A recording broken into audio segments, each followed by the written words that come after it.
let's start. As you can see, in the Western Palearctic, we have two populations.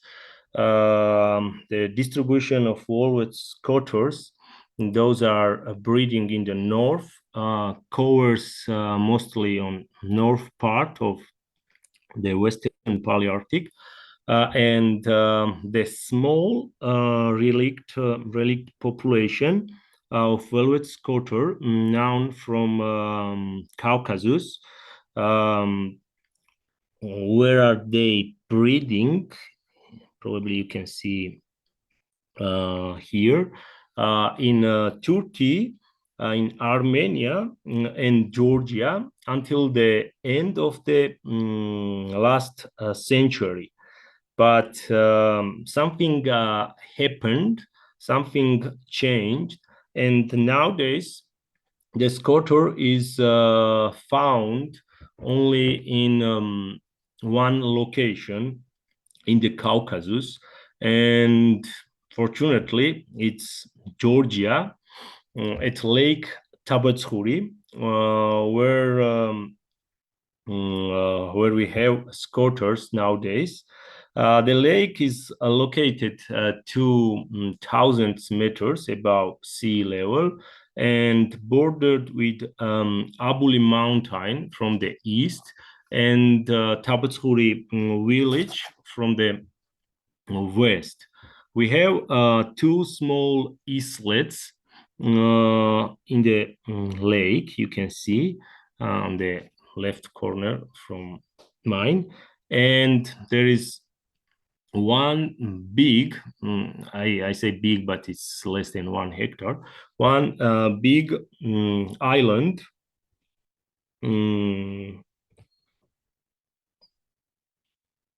that is the last nesting place for a Velvet Scoter in the Caucasus nowadays. Before we move forward and hear more about this mysterious dog, let me tell you the stories how I found the Scoters on this lake a few years ago. Almost 20 years ago, Velvet Scoter was considered to be extinct in Georgia. However, in 2014, I found a few individuals on Tabatskuri just by chance when I visit the lake as a birdwatcher. It was a rainy and windy day with big waves, and I did not see them clearly. Also, it was my first time to see this bird. But I was sure they were Scoters. I saw Scoters. But of course, no one believed me. I was told by Georgian experienced ornithologists that I had probably seen tufted duck in molting, and due to the weather condition, I did not identify them correctly. Okay. However, I was almost sure that I saw Scoters. So next year in 2015, I visited Tabatskuri Lake again, moved to the island, and with my surprise, I got evidence. A photo of a female Scoter sitting on the nest. Of course, that time everybody believed me, but nothing more happened. Nobody started research or monitoring on the Scoters. But I knew that time this might be the last chance to save the species in Georgia and potentially in the Caucasus. I wanted to do something to help them, but there was no chances of getting any local fundings to start research and monitoring program. 1 year later, I heard about CLP, Conservation Leadership Program, from my friend who used the project to monitor imperial eagle in Georgia. And it was good thing for me, but the big problem was that I did not know any English at that time. But in 2016, I wrote a really small project proposal, probably with a lot of mistakes, because I used the Google Translate. But with my surprise, in 2017, I received my first CLP award. That's a story how I started. So with the support of CLP, of course I made a small group, small team, and we started the first ever monitoring program of the Scoter in only in Georgia. We spent the full summer observing the Velvet Scoters and their movements on the lake and trying to find out the potential threats they faced. Additionally, we checked all historical lakes where velvet scoters breed in the past, but the scoters were only confined at Taubetshuri Lake. Um, to uh, to identify the nesting area and find the nest, at first we checked not all of the shores, but the place where we thought Scotter were able to breed, and of course the island.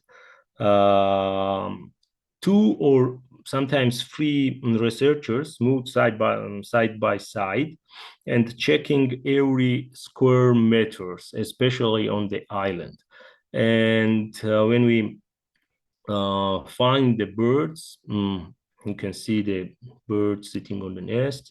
When we find the birds, in most cases, we catch them and ring them and release immediately to avoid disturbance.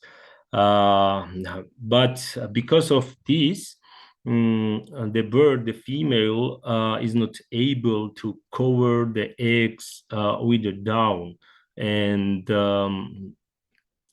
we help her and doing this thing for her to avoid egg predation. And as usual, they come back to the nest after 2 hours. How do we know about this? We use the camera traps, almost all the suitable nests, and collecting data about nesting behavior. And we have already published one scientific paper about this issue. Okay, and even after a year, we already had a map of distribution of the scoters on the lake and identified the important places. As you can see, the most of the important places are in the north and northeast part of the lake. Sorry that this is Georgian map, but I will try to translate. The first indicate to core area, the nesting ground, one of the important places on the lake. The another one, it's indicate the potential breeding area, breeding place for Velvet Scoter. And the third one is a feeding place, especially this shore. When the Scoters returning to Tabatskuli from wintering ground, they gather in near to the island and use this shore for feeding. And also after breeding, after hatching, all of the broods comes to the north part of the lake on this shore and stay there around 2-3 weeks. And after mating, females going to the place number 4, where they stay until September. They usually molting in August. And the 5 is just a corridor connecting these two areas of each other. And the rest of the lake, due to the deep waters and lack of food in the area, don't used by the Scoters. The deep here is more than 40 meters, and one of the deepest places 46 meters on these lakes. In reality, Scoters can dive even more deep, because there is a study in the Baltic Sea, and as I remember correctly, it was a male who dived 67 meters in the Baltic Sea. But I think we have no foods the rest of the lakes, and that's why Scoters are not visiting this area really often. Okay, and except this, we also identified threats that came from various activities of the local people and other species nesting on the island. Here are the main ones. Locals collecting wild bird eggs on the islands. They don't care about Scoters eggs. They collecting even gull eggs, but also hunted on ducks, use the island for recreation, and some of the fishermen stored fishing equipments on the island as well. They fished everywhere in the lake. There was no limitations, no seasons, and of course there were cases of pikeage.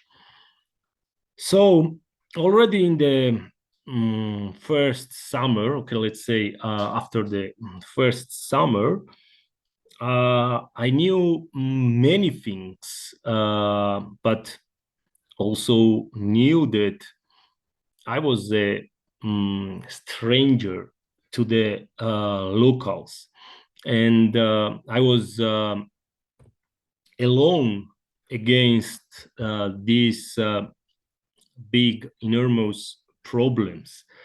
Even more, the locals are ethnic Armenians, and they don't had good relationship with Georgians, and many of them don't know Georgian.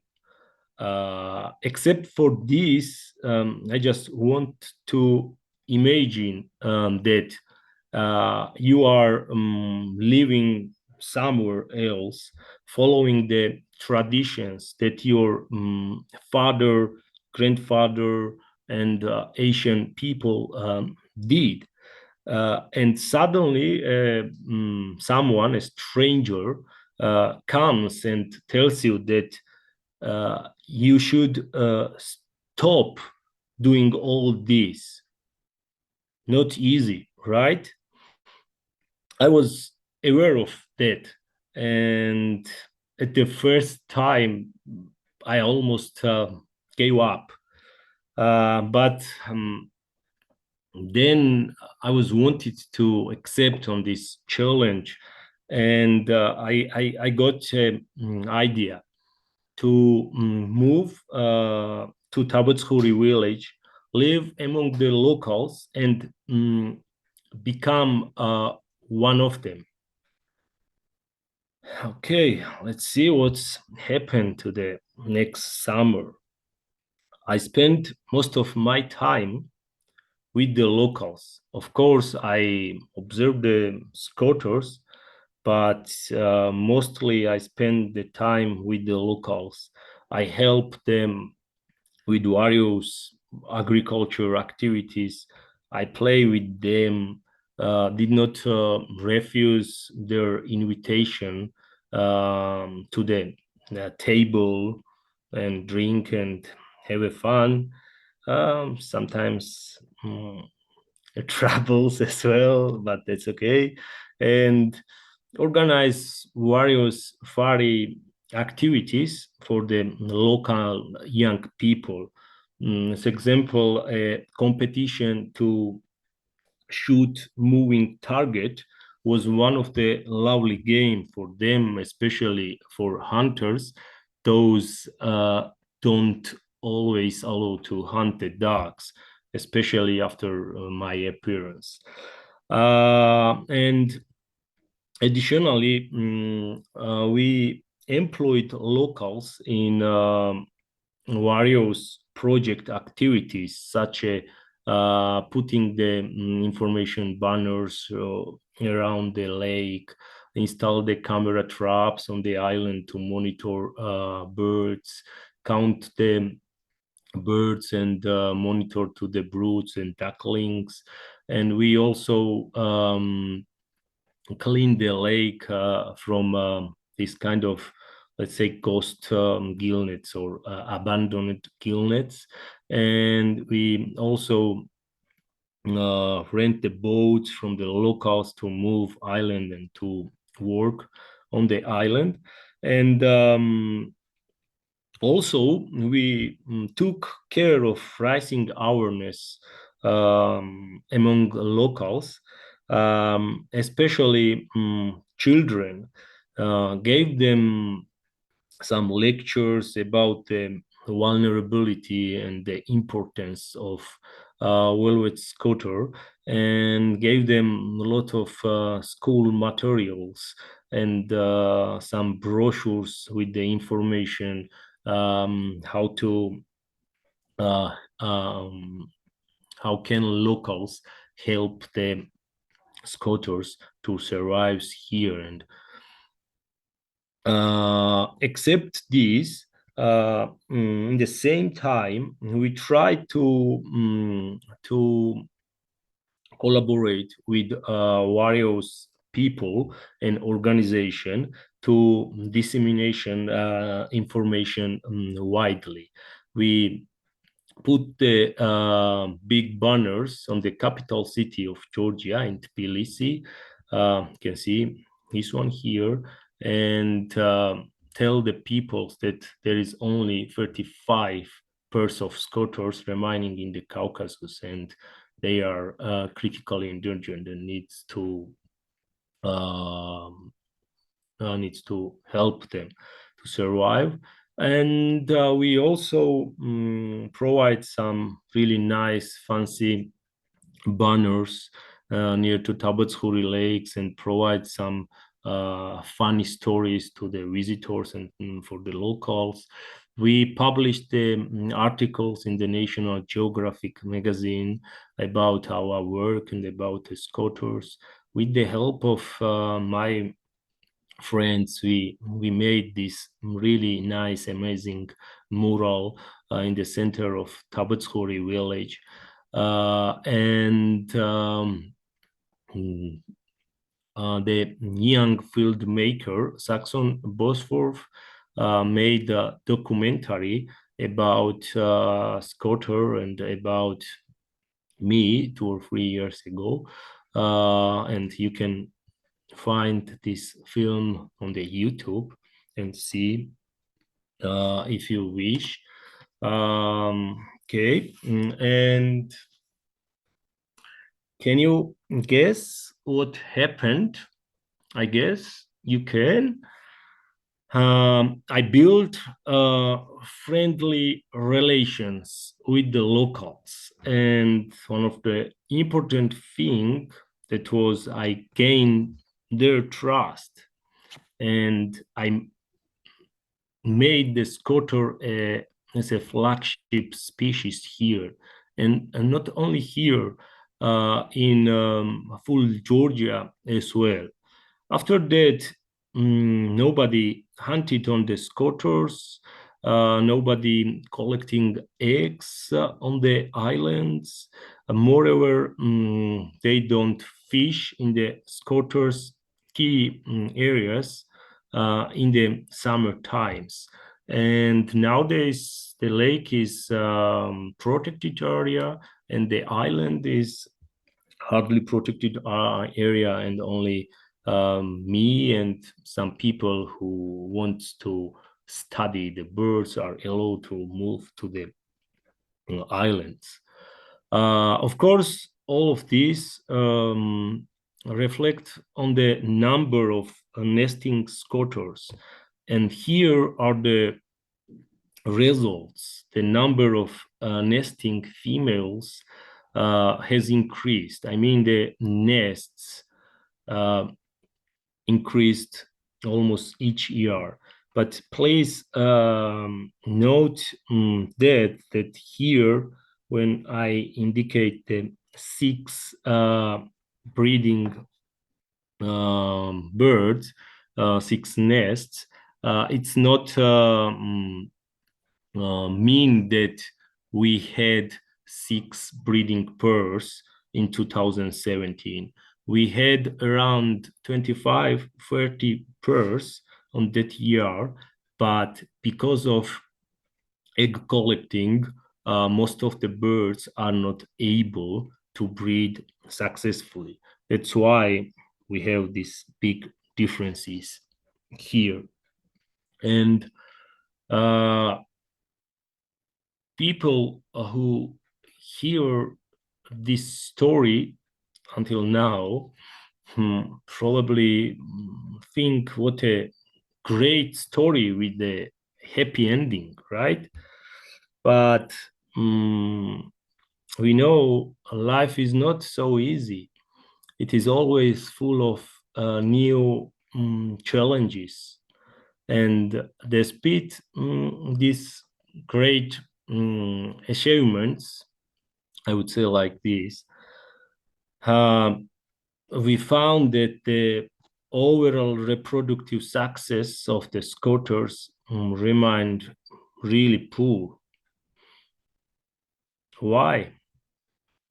What's wrong? We thought about this, and here is the answer that we found. High predation pressure by Armenian gull breeding at Lake Tabatskhori on the same islands. Stopping egg collection worked for the gulls as well, not only for the Scoters. Their population increased rapidly, and the gulls pressure on the Scoters nest, you can see here, and the ducklings, you can see ducklings here, increased as well. And I can tell you more that almost 75, 80% of hatched duckling were dying on the very first days because of gull predation. Another hard time, yeah. But I found another solution again, if I can call it another solution. I tried to limit the gull population by destroying their nests and the eggs in the early stage with the help of locals. I just tell them and allow them to collect only gull eggs in the May, because gulls are starting breeding, laying the eggs in early May, and the Scoters doing this thing in middle of June. And I can tell you, it's worked. Without nests, without ducklings, many Armenian gulls left the lake earlier than they did before.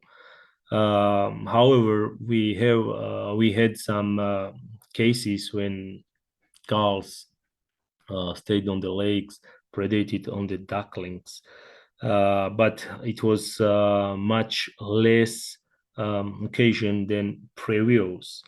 And because of this, the Scoters' reproductive success did increase slightly. You can see here, but not as much as I expected. And look what we found then. We found that without the gulls, the island left unprotected, and marsh harriers, those are breeding on the shore, on the lake. We have 5, 6 breeding pairs on these lakes. Were able to move to the islands without any trouble, let's say like this, and predate on some birds. And because of this, we lost around 6, 7 nests and three adult birds. You can see on the right side. The loss of adult bird is a really big thing in such a small population. So we stopped interfering and now only continue monitoring and collecting data. I hope the future will show the right way, and we will act if it's needed. And here, despite all this, the population is, I can tell you, it's currently stable, more or less it's stable, because we have 40, 50 breeding pairs. And we have a long-term management plan already approved by Georgian government, and the next 10 year, in the next 10 year, we will try to start another conservation measures, and we will try to increase the population as much as possible, and even try to return the Scoter, its historical other locations in Georgia at first time, and then we have planned to try this in Turkey as well, with the collaboration with our Turkish colleagues. And how can we do this? We are thinking about to make artificial island. If you remember, I mentioned that we have 2 small islets and at Lake Tabatsuri. And in 2019, we put some soils and the grass one of the islets, and after 2 years later, 2 female Velvet Scoter nested on these islets, and it was good sign if we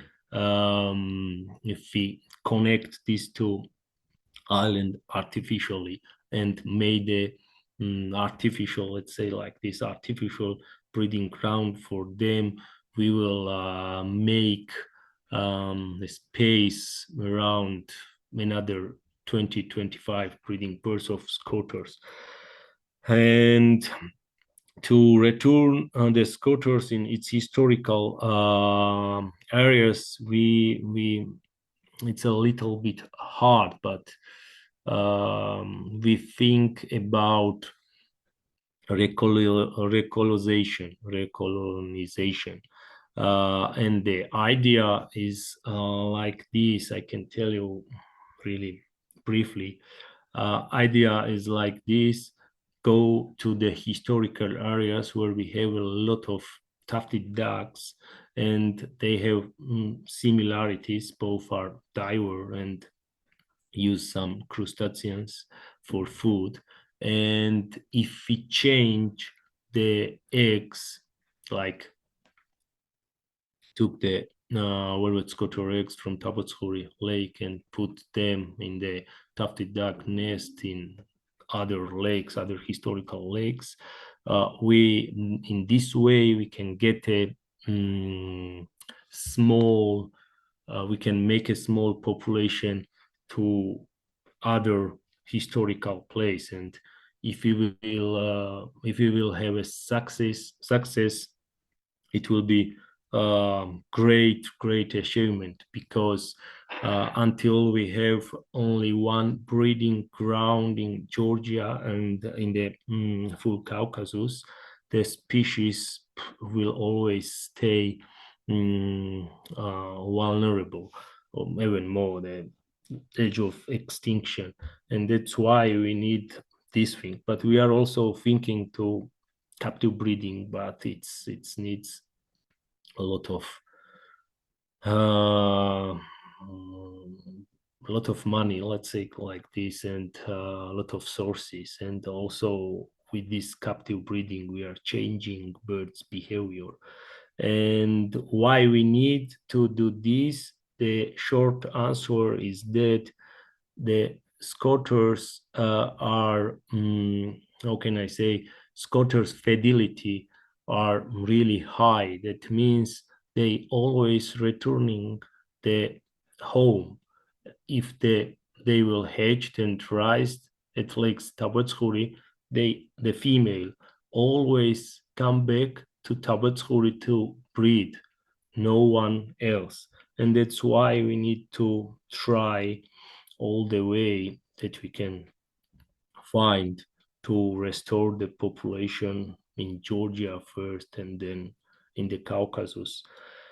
Um, okay, probably I talked too much. I don't know, but now I think it's time to summarize briefly what we should learn and take home. Let's say like this, from my story, from my friend's story. I assume many of you know this, of course, but Georgian says repetition is the mother of knowledge. Um, and here you are. If you truly want to be succeed, never gave up. And another thing is that if the locals are against you, you will never succeed. Their support is essential, and building a positive relationship can be a key to your success, especially in countries in the Caucasus and countries like us, where this kind of relationship is much more than law and the rules write it in the paper. And if you don't go out for many years, this is probably one of the important things from my stories, that if you don't go out for many years and follow your target species, you will never truly understand which factors affect the population and how much these variables are linked. And the last one that I heard, one of the great guy from Israel who I know is that one. If you want to go fast, go alone. And if you want to go far, go together. Mm, and here on the last slide, I can I want to show you my supporters, and there are a lot of organizations and just ordinary people who are helping us almost every day. And there is one more, I'm proud with it, Garielli wine. My family has a 100 years tradition of what's the name, wine making, and we use the homemade wine